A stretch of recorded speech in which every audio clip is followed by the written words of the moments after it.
Chers spéculateurs, bonjour et bienvenue dans cette nouvelle vidéo du samedi. J'ai la voix qui déraille, donc vous m'excuserez un petit peu cette vidéo avec un son qui n'est pas très bon parce que je suis très très loin de l'île Maurice. En tout cas, voilà, cette semaine, on a le Bitcoin qui a vraiment qui a bien dérouillé. Moi, j'aime bien qu'il dérouille comme ça. Si vous suivez les vidéos hebdo, vous savez pourquoi. Par contre, il va pas falloir que ça continue trop loin. Et je vais vous donner exactement l'endroit et ce que l'on veut observer sur cet endroit pour que le scénario d'un nouveau bull market en 2023 émerge. Et c'est vraiment très important parce que ça va être un point de convergence qui va faire que certains vont pouvoir profiter sereinement du nouveau cycle haussier et d'autres vont commencer à prendre des positions au pire moment, là où le Bitcoin pourrait se prendre à nouveau du moins 40, moins 50%. Donc on va voir ça ensemble, je vais prendre vraiment le temps avec vous de vous expliquer d'où vient mon analyse. Hein. Vous verrez que c'est vraiment, c'est un petit peu comme de l'analyse de la gravité. Hein. Vous verrez, c'est quelque chose qui est assez physique, qui est visuel et qui fait sens. Donc ça, ce sera en première partie de vidéo. On a eu un fait qui a été assez notable sur les obligations à 10 ans. Il se passe pas beaucoup de choses. Hein. Les obligations à 10 ans américaines, donc les taux d'intérêt, c'est une classe d'actifs qui évolue sur des cycles très très très long terme. Donc en général, c'est plutôt sur du trimestriel. Mais là, cette semaine, et hier en particulier, on a vraiment eu un événement qui était notable. Donc je vais vous parler de comment je vais utiliser cette information pour mes propres stratégies boursières au cours des prochaines on va dire années, ou plutôt trimestres. Je vais vous faire un point sur l'or. L'or coté en euros est en train de nous dessiner quelque chose de... Il faut que ça continue comme ça, et je pense que ce sera vraiment la classe d'actifs reine au cours des prochains trimestres. Et enfin, on va faire le point sur les indices avec une espèce de divergence entre les valeurs technologiques qui commencent à tenir beaucoup mieux que les valeurs value. Le Dow Jones nous lance un petit signal de correction, tandis que le Nasdaq, lui, est en dilettante tranquille. Il est en train de juste se reposer. Donc vous allez voir vers où tout cela nous mène. Alors, analyse du Bitcoin qui a bien dévissé cette semaine et c'est une chose hein, très positive tant qu'on reste sur la limite que je vais vous présenter maintenant. Alors, je vais vous expliquer le raisonnement que j'ai. Il est assez simple. Pour qu'on reste dans le scénario numéro 1, il faut bien entendu que l'on reste au-dessus de ce canal baissier. Pourquoi? Parce que si on s'est extrait de ce canal baissier, c'est parce qu'on est en train de changer de psychologie. Si on revient dans le canal baissier, c'est-à-dire qu'on retourne dans une psychologie baissière, de panique, de purge, etc. Et la psychologie baissière, si on retourne dedans, eh bien, ça voudra dire que ça nous amènerait sur le scénario numéro 2. Donc là, ces niveaux-là, ce niveau, donc le canal ici, hein, il va vraiment falloir rester au-dessus. Hein. Cette zone-là, il va falloir qu'on construise en daily un pivot ici, donc un double creux, une épaule, tête, épaule inversée, ce que vous voulez. Il va falloir qu'on trouve un pivot, qu'on le casse par le haut et qu'on rebondisse vers ce gros trait noir et qu'on stabilise pour que le scénario numéro 1 reste le scénario le plus probable. Donc, autre chose intéressante, on peut voir qu'ici, hein, quand on est en train de... Alors, je vais vous dessiner. Quand on est en train de construire une structure de retournement, on a trois étapes. On a la première étape qui permet d'identifier le début du pivot. Donc on a une consolidation ici. On a la deuxième étape qui est ce qu'on appelle le sail-off. Donc on va vers le bas, on a un petit pivot ici, on l'éclate par le haut et on va rechercher le pivot ici qu'on avait identifié et on bute dessus. Et on a la troisième étape, qui est l'étape où on va construire ici l'énergie, on va accumuler suffisamment d'énergie pour lancer un nouveau cycle de hausse. Et donc, on a une certaine forme de symétrie qui peut se mettre en place. La symétrie, c'est tout simplement l'amplitude entre la première, la première consolidation, ce que je vous ai mis ici, hein, le trait ici, hop, en violet, que je vais mettre bien en gras, et la première étape et la dernière étape, la troisième étape.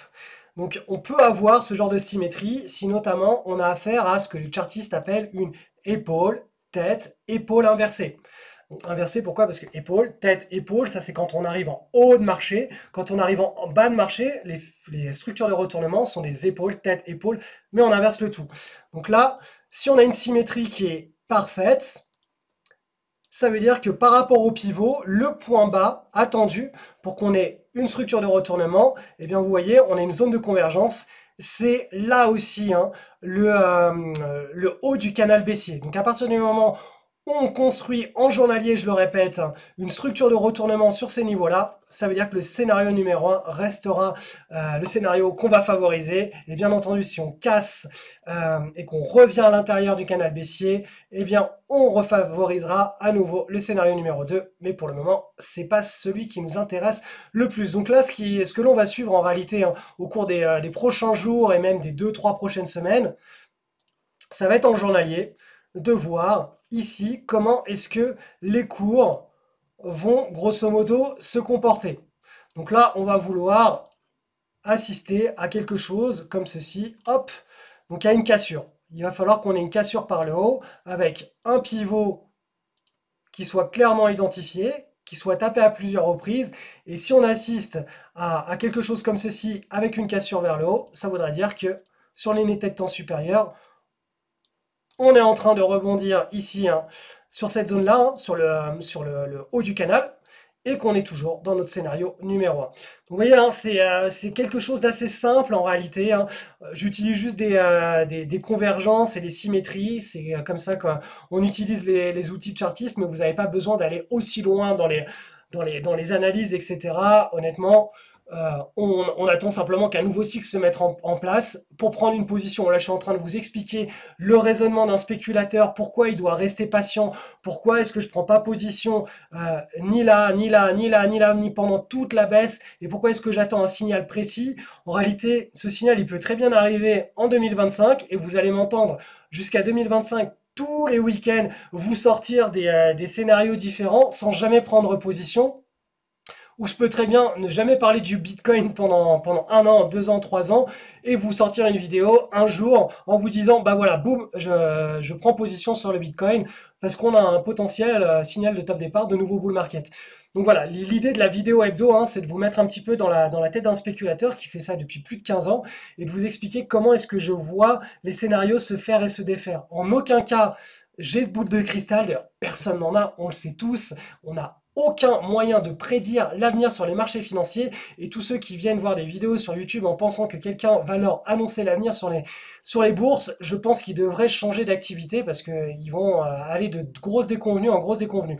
Moi, ce que j'essaie de partager avec vous, c'est comment se construisent des scénarios et pourquoi les 3 quarts du temps, en réalité, on reste en dehors du marché à juste regarder des scénarios se construire et se déconstruire en attendant un vrai signal de top départ de bull market où on a des vraies grosses asymétries positives et où là on peut se permettre de prendre une position.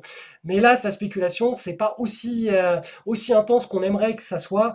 C'est énormément de patience, énormément de positions cash à attendre, un contexte de marché qui soit idéal. Et là, par contre, il faut être très rapide à agir. Il faut pas réfléchir plus que ça. Quand ça fait 1 an, 2 ans qu'on attend de prendre une position, quand on a le signal, on prend la position. Par contre, quand on ne l'a pas, il n'y a rien à faire. Donc identifier des opportunités hors du commun, ça commence par identifier des patterns qui sont absolument parfaits, savoir où sont les pièges, parce que quand on regarde même sur des screeners, hein, des screeners qui nous permettent d'avoir sur plus de 10 000 actions, on va dire 50 actions à analyser, ou sur, je sais pas, moi, 1000 cryptos, peut-être 10 cryptos à analyser, il faut savoir faire un dernier écrémage qui est visuel, et est-ce qu'on va éliminer ou pas les 50 actions ou les 10 cryptos qui nous restent à la fin de la journée sur le screener, ou est-ce qu'on va avoir 1 ou 2 ou 3 opportunités. Donc tout cela passe par l'identification des pièges au sein des patterns et ensuite, comment timer une bonne entrée. Donc, entrée au bon moment.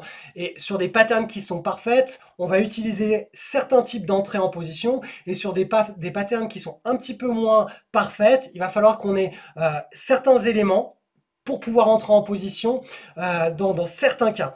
Donc tout ça, je vous l'ai mis en place, je vous l'explique hein, en vidéo avec plein de cas pratiques dans le programme Entrée au bon moment. J'ai rouvert ce programme cette semaine jusqu'à demain soir minuit, donc dimanche soir minuit. Le lien est en description.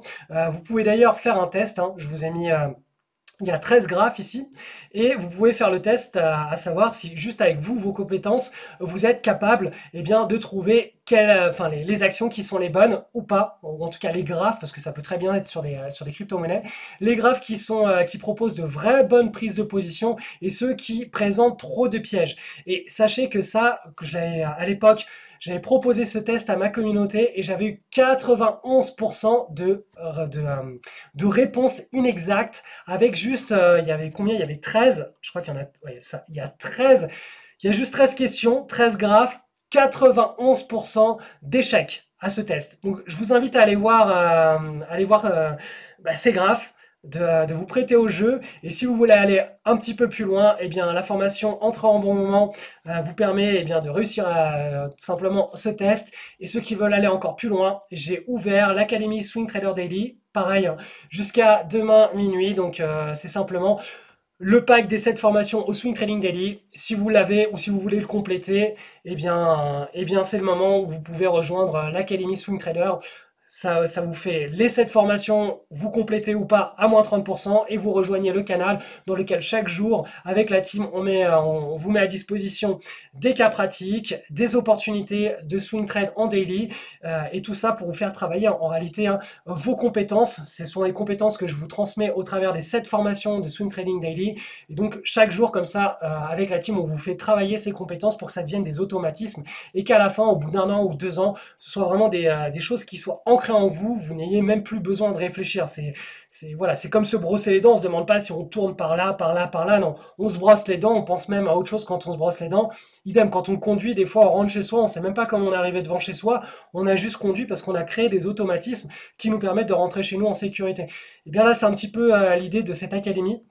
Tous les jours, vous allez être confronté à des nouvelles compétences de Swing Trading Daily. Comme je le répète, avec des cas pratiques, ça va durer peut-être 5-10 minutes par jour, mais ça va vous permettre d'avoir un contact tous les jours avec les marchés, avec des exercices qui vous permettent d'avoir des vraies bonnes réponses et pas vos interprétations des opportunités qui passent sur vos screeners, mais les vraies bonnes interprétations qui doivent avoir lieu dans votre cerveau. Et ça, au bout de quelques mois, au bout d'1 an ou 2 ans, normalement, vous devriez être en roue libre totale et faire ça comme si, entre guillemets, c'était votre seconde nature. Donc voilà, je vous laisse découvrir ça. Les liens de ces 2 pages sont en description. Passons maintenant à l'or coté en euros. Donc, l'or coté en euros est toujours dans la construction de cette magnifique tasse et anse. Donc, on est dans la construction de l'anse. Je vous rappelle qu'une tasse et anse est une figure très très haussière quand on est dans un cycle haussier. Et devinez, hein, l'or est dans un grand cycle haussier. Et là, ce serait en tout cas une simple pause dans un grand cycle haussier qui devrait s'accélérer au cours des prochains trimestres. Donc là, on voit ici, hop, en semaine, que ça fait 1, 2, 3, 4, 5 semaines qu'on est en train de construire la dernière partie de cette consolidation. Donc je vous rappelle, tasse et anse, on est en train de construire l'anse. L'anse est caractérisé par une compression de la volatilité, donc une petite partie de ping-pong entre le bas et le haut ici de ces pivots. Il va falloir qu'on reste entre ces 2 bornes et qu'on casse. Et là, quand on cassera, on aura un puissant signal de top départ de bull market sur l'or coté en euros. Et si ça se met vraiment en place, derrière, le type de comportement auquel il faut s'attendre, c'est une accélération du momentum avec des marches d'escalier, donc des consolidations de plus en plus courtes dans le temps, avec peut-être derrière une phase mania. Je vous rappelle que les matières premières évoluent toujours avec les dernières vagues qui sont des climax run, des hyper climax run, quelque chose qui est assez que l'on peut comparer au crypto, à savoir vraiment des phases ultra directionnelles, ultra verticales, qui ne sont pas tenables dans le temps. Donc voilà, affaire à suivre. En tout cas, l'or est vraiment très propre. Là, tant que le petit support ici tient et qu'on est dans une contraction de la volatilité, pour moi, ça reste l'une des plus belles classes d'actifs au cours des prochains trimestres pour diversifier un portefeuille et prendre des paris spéculatifs directionnels. L'or coté en dollars, il est dans une structure un petit peu plus longue et volatile. Mais vous voyez bien que là, ce que je vous ai dessiné ici dans ce qu'on pourrait voir comme un triangle chartiste, c'est vraiment les prémices nécessaires à voir se réaliser. Il faut vraiment qu'on ait une contraction de la volatilité entre ces 2 bornes dans ce triangle pour qu'un mouvement puissant sur l'or puisse être libéré. Il faut que les cours euh, je sais pas comment dire, mais voilà, je suis à la montagne. Si vous voulez gravir l'Everest, il faut faire des pauses. On monte, parfois on redescend un petit peu, on fait une pause, un bivouac, on remonte, on se met dans un petit coin, on reste une journée ou deux, on se repose, on reprend de l'oxygène, des forces. Et bien là, c'est un petit peu l'histoire. L'or a besoin ici de reprendre beaucoup de force, de vraiment rester au calme. Et si on casse par le haut ici, ça voudra dire que l'or a décidé de reprendre sa route vers l'Everest. Donc ça, c'est vraiment une condition qui est nécessaire et même primordiale pour qu'on puisse assister à un vrai grand bull market sur l'or contre le dollar. Actuellement, le dollar est une devise qui est extrêmement forte à travers le monde puisque la plupart des dettes sont libellées en dollars, des matières premières, des énergies sont libellées en dollars. Donc forcément, quand vous achetez des énergies, il faut que vous achetiez des dollars pour pouvoir ensuite payer ces énergies. L'énergie étant en train de monter, on a besoin de plus de dollars pour payer plus d'énergie, enfin la même quantité, voire moins d'énergie, mais à des prix plus élevés. Donc il y a un phénomène actuellement avec le dollar, en tout cas en 2022, hein, qui a vraiment poussé très très fort le dollar. Et du coup, bah, l'or contre le dollar, hein, puisque c'est un ratio, c'est un rapport, fait qu'on a cette structure qui est assez volatile et qui n'est pas visible sur l'or contre de l'euro.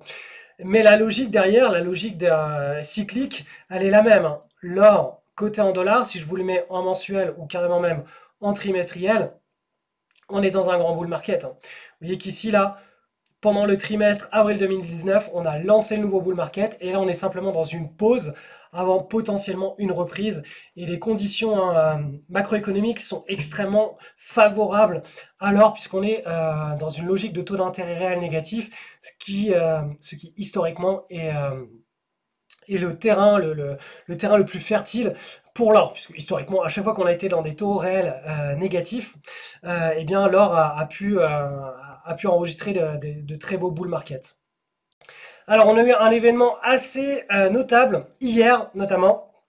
C'est sur les obligations américaines à 10 ans. On a eu une puissante séance de hausse depuis un support long terme qui nous fait penser que on a un double creux, donc on serait sur un support long terme, et vous allez voir qu'on est sur un support long terme, et qu'on serait en train de rebondir dessus, et qu'on pourrait, au cours des prochains mois, assister bien, à une remontée de la valorisation des obligations à 10 ans. Et ça irait avec une logique de baisse des taux d'intérêt. Donc des décisions émanant de la Fed d'être beaucoup plus souples, soit de remonter moins vite, soit carrément d'arrêter de les monter, soit carrément, encore plus carrément, de baisser les taux d'intérêt.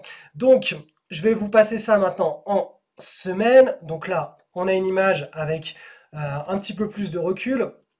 On voit bien que en hebdomadaire, on était sur le bas de la bande de Bollinger inférieure hebdomadaire. On a un support ici, donc on l'a testé à deux reprises, hein. Hop, une fois cette zone-là, deux fois, et là cette semaine, du coup, on termine en testant le support et en remontant. Donc on a un range ici, probablement on va se diriger vers le haut du range. Maintenant, dans quel contexte se situe ce marché baissier, cette baisse là à laquelle on a assisté depuis l'été 2020.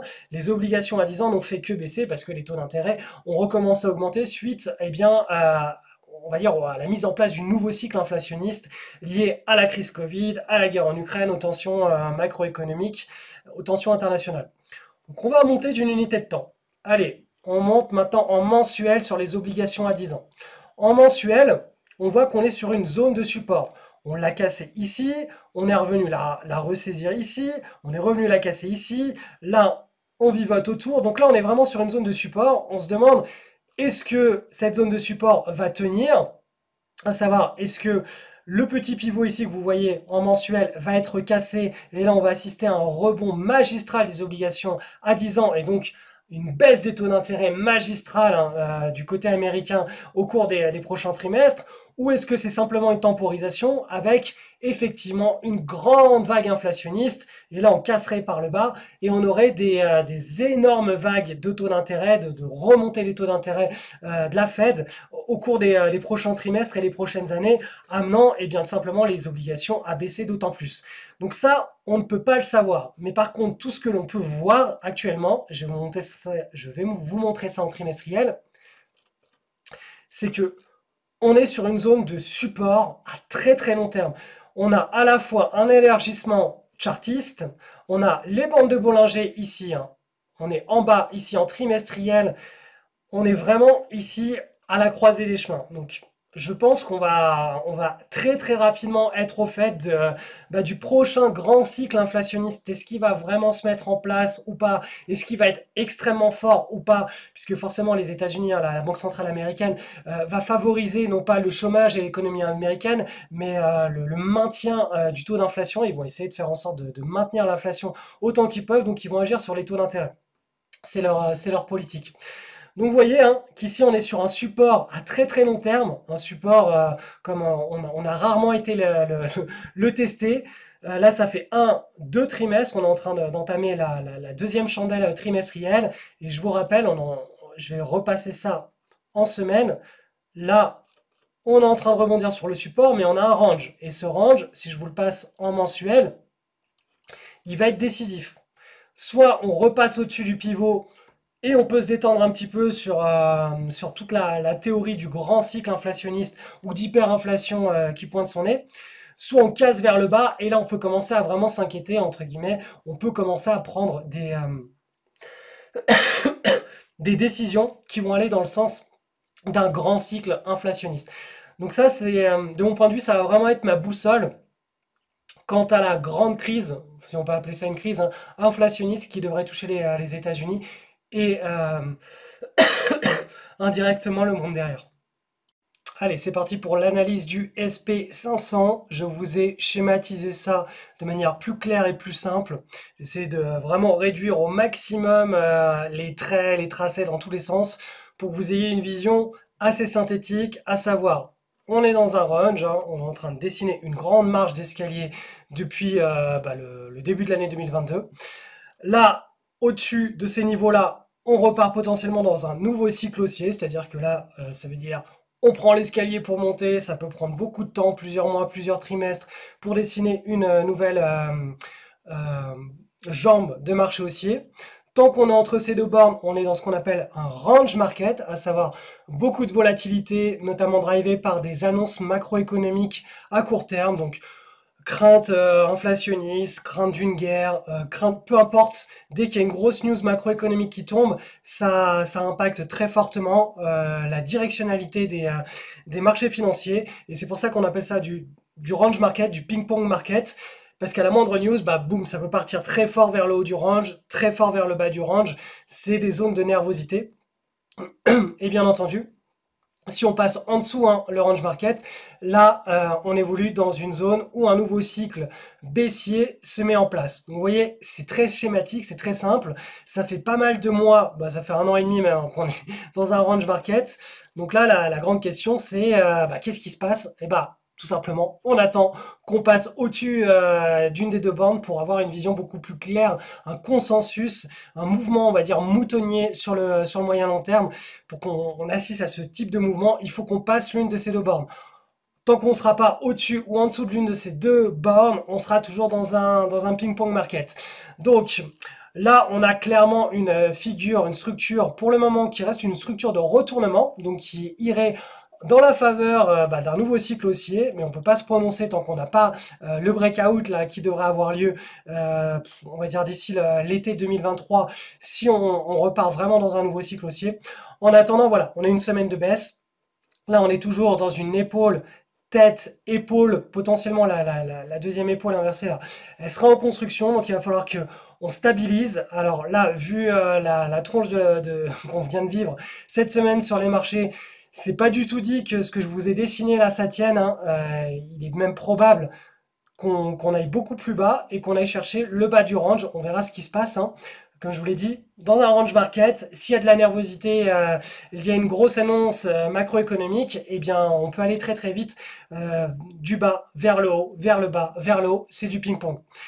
Donc, on va aller voir maintenant sur le Dow Jones. Le Dow Jones, lui, juste avant cette semaine, on restait dans une très belle structure, ce qu'on appelle tasse et anse. On avait vraiment une contraction de la volatilité. Sauf que là, cette semaine, boum, on a cassé par le bas. Donc du coup, exactement la même logique. On est dans un range market. Donc là, on a clairement une structure On reprend la volatilité de la petite structure, on la reporte par rapport au pivot et ça nous donne simplement le prochain objectif qui est, on va dire, au 1/3 du range. Donc ça, c'est l'objectif de nervosité, on va dire, à court terme. Bien entendu, ça peut se retourner, mais voilà, à court terme, dans cette logique de range market, on a cassé un pivot, donc on peut aller très rapidement sur les 30 400, sur le Dow Jones Industrial Average. Sur le Nasdaq, c'est ça qui est assez drôle, hein.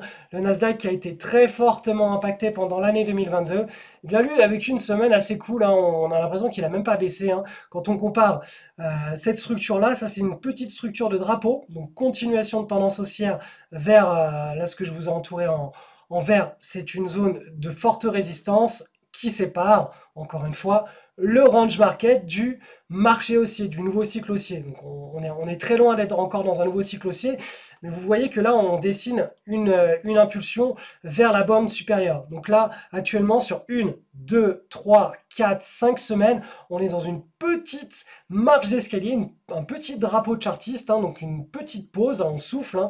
On a bien monté ici en début d'année, hop, là on souffle. Donc pour le moment, on reste dans une dynamique haussière avec en ligne de mire le haut du range, hein, le haut du range market. Donc bien entendu, si la semaine prochaine ou les prochaines semaines, on commence à casser par le bas cette petite structure en drapeau que je vous ai dessinée en pointillé, ça voudra dire que c'était pas une structure en drapeau et qu'on ira retester probablement le bas du range market. Donc voilà, on a aucun signal clair sur le Nasdaq, hein. Sur le Nasdaq, on reste simplement sur une continuation de la dynamique intra-range du bas de range vers le haut de range. Sur le Dow Jones Industrial Average, on a vu que là, c'était l'inverse, hein. On avait un signal ici où on passait du haut de range vers, on va dire, le tiers bas du range. Et sur le SP500, pour le moment, on n'a rien de particulier, hein. On est simplement en train de construire, de mon point de vue, pour le moment en tout cas, la deuxième partie de cette épaule-tête, épaule inversée. Donc en gros, je vous ai dessiné un triangle ici. Pour le moment, on est toujours en train de construire ce triangle. Mais bien entendu, si on commence à casser par en dessous, eh bien ce triangle, il n'aura plus de valeur. On passera sur un autre scénario. Donc voilà, c'est de la nervosité, c'est du range market, c'est du ping-pong, c'est assez typique, hein. Dans les range market, haut, bas, une news, une bonne news, boum, ça propulse les cours pendant 1 ou 2 semaines. Une mauvaise news, ça fait l'inverse. Donc c'est les conditions typiques, hein, de range market.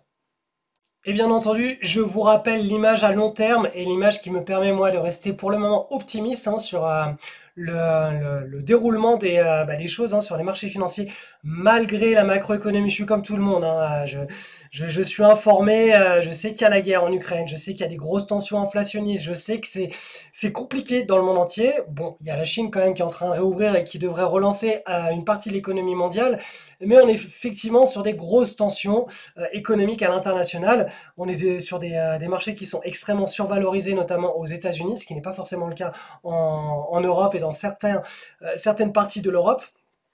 Cependant, voilà, cette image en trimestriel est celle que vous devriez, de mon point de vue, garder à l'esprit. Je la rappelle chaque semaine.